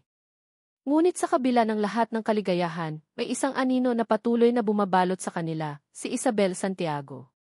Sa kabila ng pagkakakulong ni Jerome, hindi pa rin nila nakikita si Isabel. Alam ni Gabo na hindi pa tapos ang lahat. Isang gabi, habang naghahapunan sila, nagring ang telepono ni Gabo. Isang hindi kilalang numero. Nag-alinlangan siya, ngunit sinagot niya rin. Gabo, akala mo ba tapos na ang laro? Isang tinig ang nagsalita sa kabilang linya, puno ng pagkamuhi. Si Isabel. Hindi pa. Hindi pa ako tapos sa inyo. Lalo na sa babaeng iyan. Napakunot ang noo ni Gabo. Isabelle, ano ang gusto mo? Ang gusto ko. Ang gusto ko ay ang buhay na kinuha sa akin, sagot ni Isabel, tumawa. At sisiguraduhin kong babayaran ninyo ang lahat. Biglang naputol ang tawag. Naramdaman ni Gabo ang lamig sa kanyang mga ugat. Hindi pa tapos si Isabel. Kinabukasan, habang nag-aalmusal sila, biglang sumakit ang tiyan ni Althea. Isang matinding sakit na hindi niya pa nararamdaman kailanman. Gabo ang tiyan ko, sabi ni Althea, ang kanyang mukha ay namumutla. Nataranta si Gabo. Althea. Anong nangyayari? Manganganak na yata ako, sabi ni Althea, ang kanyang boses ay nanginginig. Mabilis na dinala ni Gabo si Althea sa ospital. Ang kanyang puso ay kumakabog. Sa kabila ng takot, may isang kakaibang pag-asa sa kanyang dibdib. Malapit na nilang makita ang kanilang anak. Sa loob ng delivery room, hinawakan ni Gabo ang kamay ni Althea. Ang kanyang noo ay puno ng pawis, ang kanyang mukha ay puno ng sakit. Kaya mo yan, Althea, sabi ni Gabo, ang kanyang tinig ay puno ng pagmamahal. Nandito lang ako. Para sa'yo. Para sa ating anak. Pagkatapos ng ilang oras ng paghihirap, narinig nila ang iyak ng isang sanggol. Isang malakas at malinaw na iyak. Babae, sabi ng doktor. Binabati ko kayo, Sir Gabo, Miss Althea. Mayroon na kayong magandang anak na babae. Naramdaman ni Gabo ang luha sa kanyang mga mata. Ang kanyang puso ay puno ng kaligayahan. Ang kanyang anak. Ang kanyang dugo. Ang bunga ng kanilang pag-ibig. Kinuha ng nurse ang bata, nilinis, at inilagay sa braso ni Althea. Ngumiti si Althea, ang kanyang mga mata ay puno ng pagmamahal. Anak ko, bulong ni Althea, hinaplos ang mukha ng bata. Niyakap ni Gabo si Althea at ang kanilang anak. Ang kanyang mundo ay tila kumpleto na. Pagkatapos ng ilang oras, inilipat si Althea at ang kanilang anak sa isang pribadong silid. Si Gabo ay hindi umalis sa tabi nila. Nanonood siya habang natutulog si Althea at ang kanilang anak. Ang kanyang puso ay puno ng pagmamahal at pasasalamat. Ngunit ang kapayapaan ay biglang nabasag. Sir Gabo, pasensya na po, sabi ng isang nurse, ang kanyang mukha ay puno ng takot. Ang bata po nawawala. Nanlaki ang mga mata ni Gabo. Nawawala. Hindi. Hindi ito totoo. Anong ibig mong sabihin? Galit na tanong ni Gabo, tumayo. Pumunta po ako para i-check ang bata, pero wala na po siya sa crib, sabi ng nurse, nanginginig. Hindi po namin alam kung paano nangyari. Naramdaman ni Gabo ang lamig sa kanyang mga buto. Ang kanyang puso ay biglang kumabog ng napakabilis. Ang kanyang anak. Nawawala. Tumakbo si Gabo palabas ng silid, naghahanap. Nagtanong sa bawat nurse, sa bawat doktor. Ngunit walang nakakita sa kanyang anak. Sa gitna ng kanyang paghahanap, nakita niya ang isang maliit na bagay na nakakalat sa sahig malapit sa nursery. Isang maliit na ihi na may disenyo ng bulaklak. Pamilyar ito. Ang ihi na iyon pag-aari ni Isabel. Naramdaman ni Gabo ang matinding galit. Si Isabel. Siya ang may gawa nito. Ang kanyang mga kamao ay nakakuyom. Ang kanyang puso ay puno ng pagkamuhi. Isabel. Hindi kita mapapatawad, sigaw ni Gabo, ang kanyang boses ay umalinggaw sa buong ospital. Ang kanyang anak. Hindi niya hahayaang may mangyari sa kanyang anak. Nagising si Althea sa tunog ng kaguluhan. Ang kanyang katawan ay masakit pa rin mula sa panganganak, ngunit ang kanyang isipan ay alerto. Narinig niya ang boses ni Gabo na sumisigaw, puno ng galit at takot. Anong nangyayari? Mahinang tanong ni Althea sa nurse na nasa tabi niya. Ang mukha ng nurse ay namumutla. Miss Ramirez, ang inyong anak po nawawala. Ang mga salitang iyon ay tila isang malakas na suntok sa dibdib ni Althea. Nawawala. Hindi. Hindi ito totoo. Ang kanyang puso ay biglang kumabog ng napakabilis. Ang kanyang hininga ay tila tumigil. Anong nawawala? Sigaw ni Althea, pilit na bumabangon sa kabila ng sakit. Nasaan ang anak ko? Pumasok si Gabo sa silid, ang kanyang mukha ay puno ng luha at galit. Althea, kinuha nila ang anak natin. Naramdaman ni Althea ang pagbagsak ng kanyang mundo. Ang kanyang anak. Ang kanyang bagong silang na anak. Kinuha. Sino? Bakit? Sino? Sino ang kumuha? Umiiyak na tanong ni Althea, hinawakan ang braso ni Gabo. Si Isabelle, mariing sabi ni Gabo, ang kanyang mga kamao ay nakakuyom. Nakita ko ang ihi niya sa tabi ng crib. Isabel. Ang pangalan na iyon ay tila isang sumpa. Ang babaeng iyon ay walang puso. Ang kanyang galit ay kumukulo. Ngunit mas matindi ang kanyang takot. Ang kanyang anak. Kailangan nating hanapin ang anak natin, Gabo, sabi ni Althea. Ang kanyang tinig ay nanginginig. Kailangan nating hanapin siya. Niyakap ni Gabo si Althea, mahigpit. Hahanapin natin siya, Althea. Ipinapangako ko. Gagawin ko ang lahat para mahanap ang anak natin. Mabilis na kumilos si Gabo at Don Mateo. Agad nilang ipinagbigay alam sa pulisya ang pagkawala ng bata.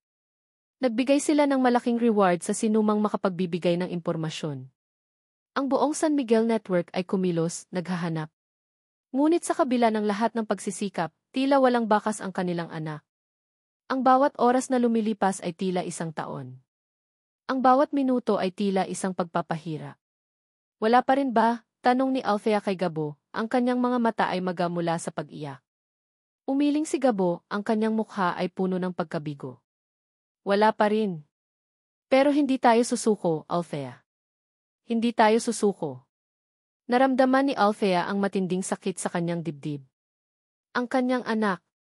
Ang kanyang maliit na anghel. Nasaan na ito? Ligtas ba ito? Sa gitna ng kanilang paghahanap, nakatanggap sila ng tawag mula sa pulisya. Nahuli si Jerome. Mabilis na nagtungo si Gabo at Althea sa presinto. Nakaupo si Jerome sa isang interrogation room, ang kanyang mukha ay puno ng takot. Jerome, mariing sabi ni Gabo, ang kanyang mga mata ay matalim. Nasaan ang anak ko? Wala akong alam sa sinasabi niyo, pilit na sabi ni Jerome, umiiwas ng tingin. Huwag kang magsinungaling, Jerome, sabi ni Althea, ang kanyang tinig ay puno ng galit. Alam kong may kinalaman ka rito. Alam kong ginagamit ka ni Isabelle. Naramdaman ni Jerome ang takot. Ang kanyang mga mata ay tila nag-aalangan. Hindi ko alam, pinilit lang ako ni Isabel. Binigyan niya ako ng pera. Sabi niya, gusto lang niya kayong paglaruan. Nasaan ang anak ko, Jerome? Galit na sigaw ni Gabo, hinawakan ang kwelyo ni Jerome. Nasa isang lumang bodega po sa Tondo, bulong ni Jerome, nanginginig. Hindi ko po alam ang eksaktong lokasyon. Pero doon po niya dinala. Narinig ni Gabo ang mga salita, ang kanyang puso ay biglang kumabog ng napakabilis. Tondo. Isang lumang bodega. Salamat, Jerome, sabi ni Gabo, binitawan si Jerome. Babayaran mo ang lahat ng ginawa mo. Mabilis na lumabas si Gabo at Althea sa presinto. Ang kanilang pag-asa ay muling sumiklab. Mayroon na silang lead. Kailangan nating pumunta doon, Gabo, sabi ni Althea. Ang kanyang mga mata ay puno ng determinasyon. Althea. Pero kailangan nating mag-ingat, sabi ni Gabo, hinawakan ang kanyang kamay. Hindi natin alam kung ano ang naghihintay sa atin doon. Naramdaman ni Althea ang init ng kamay ni Gabo. Sa gitna ng lahat ng kaguluhan, ang kanilang pagmamahalan ay lalong lumalim. Ang kanilang mga kamay ay magkahawak, ang kanilang mga puso ay nagkakaisa. Hindi na sila mag-isa. Magkasama nilang haharapin ang lahat. Habang nagmamaneho sila patungo sa Tondo, biglang tumunog ang telepono ni Gabo. Isang hindi kilalang numero. Sinagot niya. Kung gusto niyo ang anak niyo, pumunta kayo sa lumang bodega sa D.A.M. Holland. Mag-isa lang kayo. At huwag ninyong isumbong sa pulis. Kung hindi niyo na makikita ang anak niyo. Ang tinig ni Isabel. Ang kanyang boses ay puno ng pagkamuhi at panlilinlang. Naramdaman ni Gabo ang matinding galit. Ngunit alam niya na kailangan niyang maging kalmado. Anong sabi? Tanong ni Althea. Ang kanyang mukha ay puno ng pag-aalala. Si Isabelle, sabi ni Gabo, ang kanyang boses ay matigas. Gusto niya tayong mag-isa. Sa isang lumang bodega sa Tondo. Naramdaman ni Althea ang takot. Ngunit sa kanyang mga mata, nakita ni Gabo ang determinasyon. Hindi siya susuko. Hindi sila susuko. Ang bawat kilometro na nilalakbay nila patungo sa Tondo ay tila isang pagsubok sa kanilang tibay.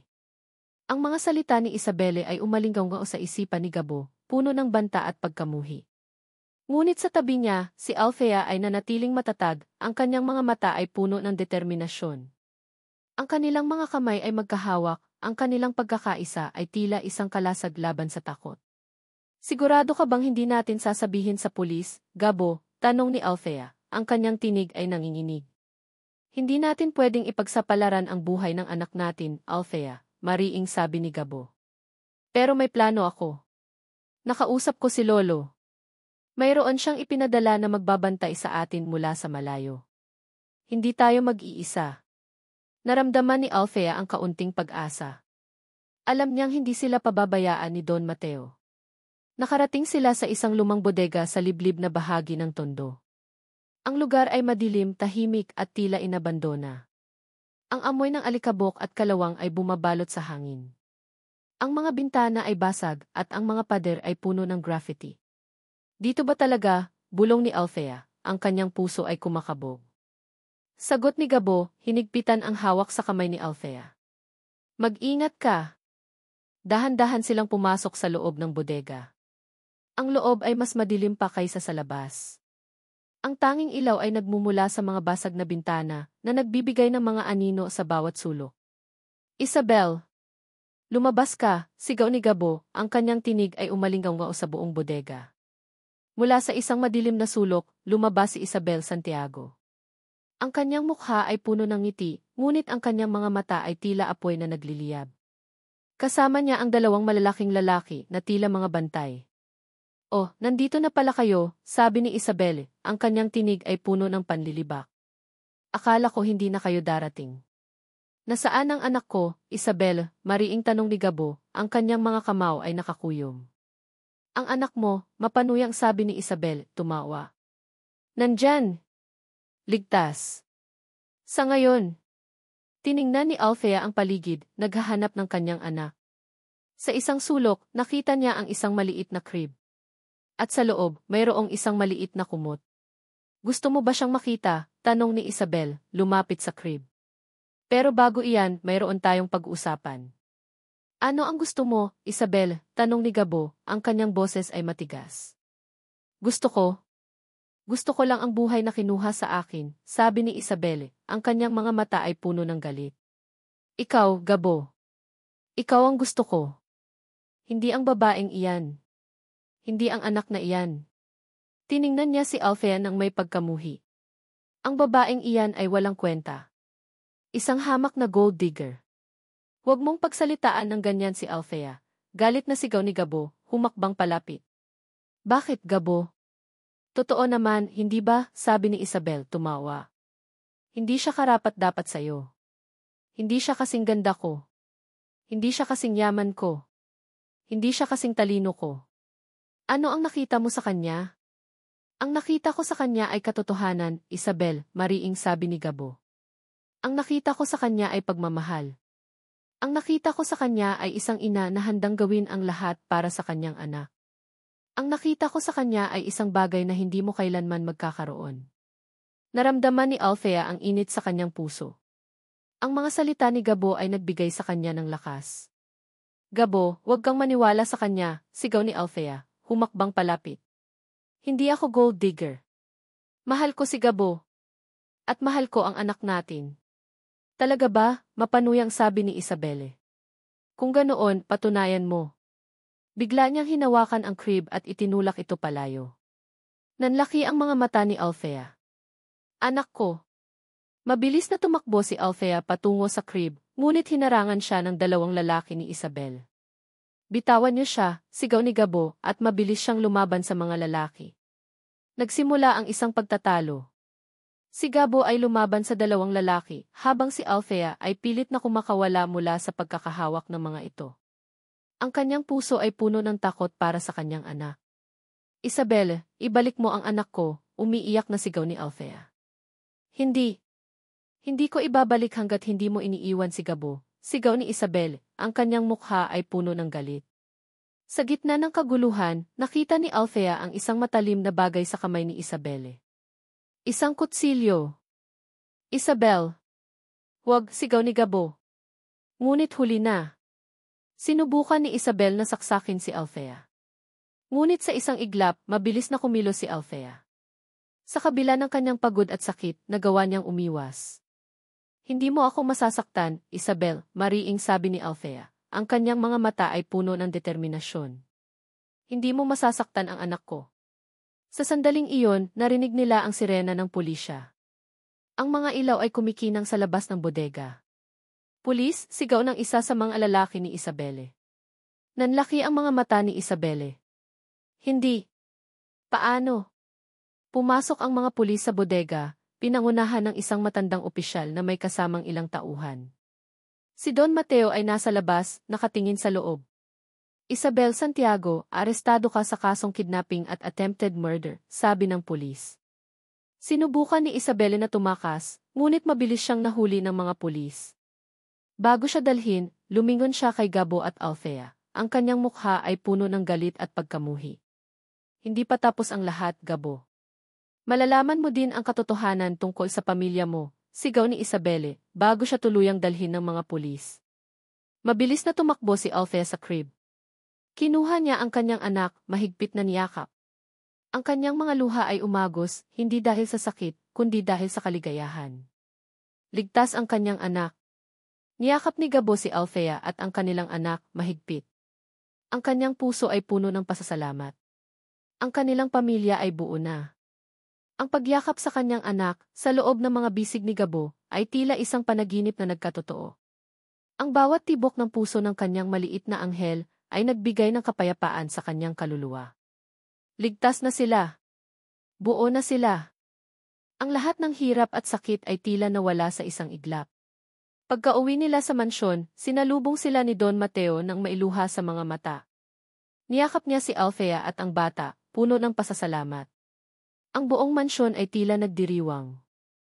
Salamat sa Diyos at ligtas kayo, mga apo ko, sabi ni Don Mateo, ang kanyang tinig ay nanginginig.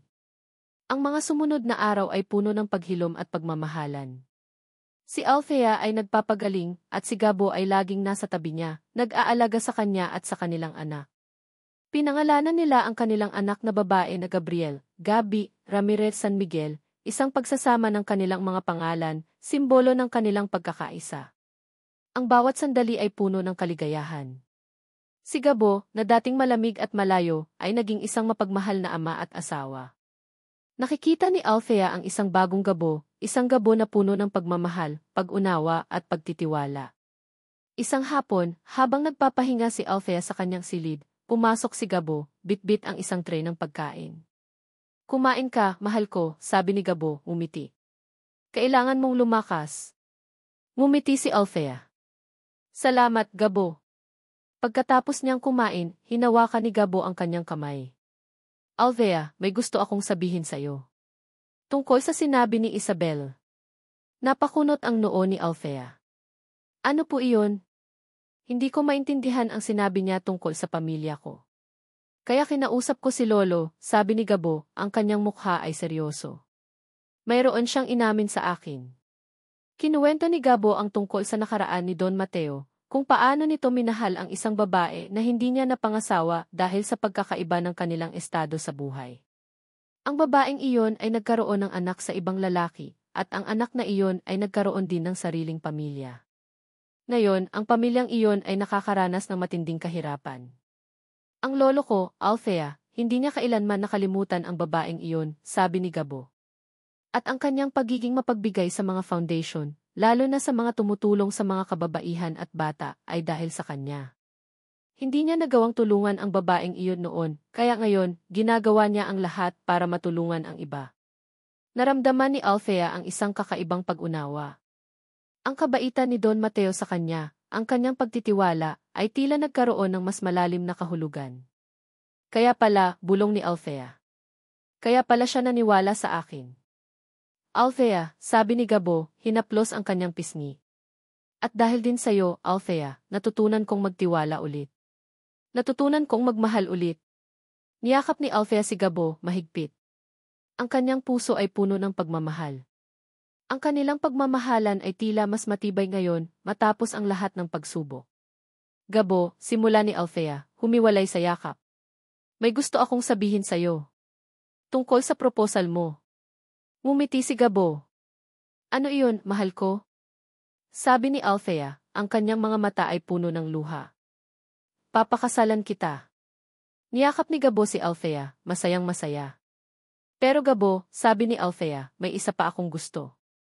Gusto kong makamit ang hustisya para sa pamilya ko. Gusto kong mabawi ang pera na kinuha sa amin ni Jerome."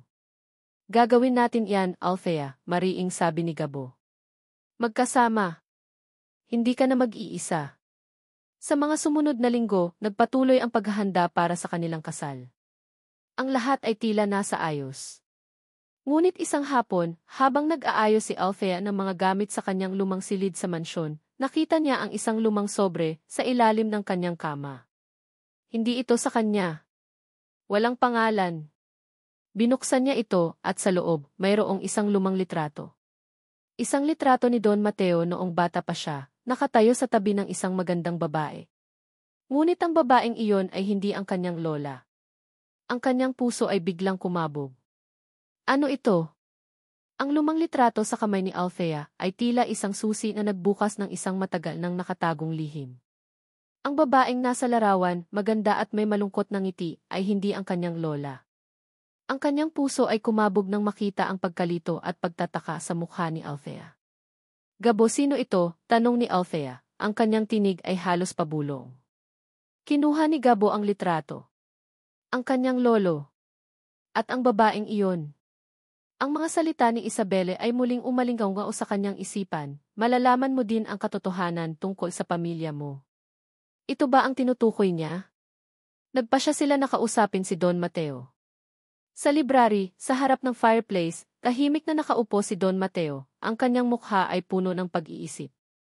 "Lolo," simula ni Gabo, inabot ang litrato. "Ano po ito?" Tiningnan ni Don Mateo ang litrato, ang kanyang mga mata ay lumambot. Isang malalim na buntong hininga ang lumabas sa kanyang bibig. "Matagal na iyan, mga apo. Isang nakaraan na akala ko ay nabura na. Nagsimulang magkwento si Don Mateo. Ang kanyang tinig ay malambot, puno ng pangungulila. Ang babaeng iyan, simula ni Don Mateo, ay si Elena. Ang unang pag-ibig ko. Nagkakilala kami noong bata pa ako, bago pa man maging ganito kalaki ang San Miguel. Siya ay galing sa isang mahirap na pamilya, ngunit ang kanyang puso ay puno ng kabaitan at pangarap. Mahal na mahal ko siya. Nakinig si Gabo at Althea ng tahimik. Ngunit ang aking pamilya, lalo na ang aking ama, ay tutol sa aming relasyon. Patuloy ni Don Mateo, ang kanyang mga mata ay tila nakatingin sa malayo. Gusto niya na magpakasal ako sa isang babaeng mayaman, may pangalan, para mapalago ang aming negosyo. Pinilit nila akong iwanan si Elena. Sinubukan kong lumaban, ngunit bata pa ako noon. At ang aking pamilya ay napakalakas. Naramdaman ni Gabo ang sakit sa tinig ng kanyang lolo. Iniwan ko si Elena, sabi ni Don Mateo, ang kanyang boses ay nanginginig. Napakasakit. Hindi ko siya nagawang ipaglaban. Pagkatapos, nagpakasal ako sa inyong lola. Mahal ko ang inyong lola. Ngunit ang pagmamahal ko kay Elena ay nanatili sa aking puso. Nabalitaan ko na nagkaroon siya ng anak sa ibang lalaki, at nagkaroon din ng sariling pamilya. Ngunit ang kanilang buhay ay puno ng hirap. Hindi ko siya nagawang tulungan noon. At ang pagkakamaling iyon ang bumabagabag sa akin sa buong buhay ko, sabi ni Don Mateo, tumingin kay Althea. Kaya nang makita ko si Althea, sa kanyang kalagayan, naaalala ko si Elena. Hindi ko hahayaang maulit ang kasaysayan. Hindi ko hahayaang may masaktan na naman dahil sa pagdududa at sa mga dikta ng lipunan. Niyakap ni Gabo ang kanyang lolo. Naintindihan niya na ngayon ang lahat. Ang pagiging mapagbigay ni Don Mateo, ang kanyang pagtitiwala kay Althea, ang lahat ay nagkaroon ng kahulugan. Ang kanyang lolo ay hindi lang isang bilyonaryo, kundi isang lalaking may malalim na puso na nagdala ng sakit ng nakaraan. Salamat po, lolo, sabi ni Gabo, ang kanyang boses ay nanginginig. Salamat po sa pagtitiwala niyo kay Althea. At salamat po sa pagtuturo niyo sa akin. Niyakap din ni Althea si Don Mateo. Naramdaman niya ang pagmamahal at pag-unawa. Ang kanyang puso ay puno ng pasasalamat. Ang pagbubunyag na iyon ay nagpatibay sa kanilang pamilya. Ang kasal ni Gabo at Althea ay naging isang simbolo ng pag-asa at pagmamahalan. Hindi ito isang ingranding kasal, kundi isang simple at intimate na seremonya sa hardin ng mansyon na dinaluhan ng kanilang mga pamilya at malalapit na kaibigan. Nakatayo si Gabo sa altar, nakatingin kay Althea habang naglalakad ito sa aisle, suot ang isang simpleng puting gown. Ang kanyang mga mata ay puno ng luha. Ang babaeng ito, na dating estranghero, ay naging kanyang mundo. Ang babaeng pinagdudahan niya ay naging kanyang pag-asa. Althea, simula ni Gabo habang nagpapalitan sila ng vows. Hindi ko akalain na darating ang araw na ito. Ang aking puso ay puno ng pagdududa at galit. Ngunit ikaw, Althea, ang nagturo sa akin na magtiwala ulit. Ang nagturo sa akin na magmahal ulit. Ipinapangako ko, mamahalin kita hanggang sa huling hininga ko. Aalagaan kita at ang ating anak. Ikaw ang aking pag-asa. Ikaw ang aking buhay. Naramdaman ni Althea ang luha sa kanyang mga mata. Gabo, sabi ni Althea, ang kanyang boses ay nanginginig. Sa simula, puno ako ng takot at pagdududa. Ang aking nakaraan ay bumabagabag sa akin. Ngunit ikaw, Gabo, ang nagbigay sa akin ng lakas. Ang nagbigay sa akin ng pag-asa. Ipinapangako ko, mamahalin kita ng buong puso. Magiging tapat ako sa iyo. At bubuo tayo ng isang pamilya na puno ng pagmamahal at tiwala. Naghalikan sila, ang kanilang mga puso ay nagkakaisa. Ang lahat ng pagsubok, ang lahat ng sakit, ay tila nawala. Lumipas ang mga taon. Si Gabi ay lumaki na isang masayahin at matalinong bata. Ang San Miguel Mansion ay puno ng tawanan at pagmamahalan. Si Gabo at Althea ay naging matagumpay sa kanilang mga buhay. Si Gabo ay naging isang mas mahusay na lider na may puso para sa mga nangangailangan. Si Althea naman ay naging isang inspirasyon sa maraming kababaihan na nagpapatunay na ang pagmamahal at tiwala ay kayang lampasan ang lahat ng pagsubok. Isang hapon, habang nakaupo sila sa hardin, pinapanood si Gabi na naglalaro, hinawakan ni Gabo ang kamay ni Althea. Salamat, Althea, sabi ni Gabo, ngumiti. Salamat sa lahat. Ngumiti si Althea. Salamat din, Gabo. Salamat sa pagtitiwala. Salamat sa pagmamahal.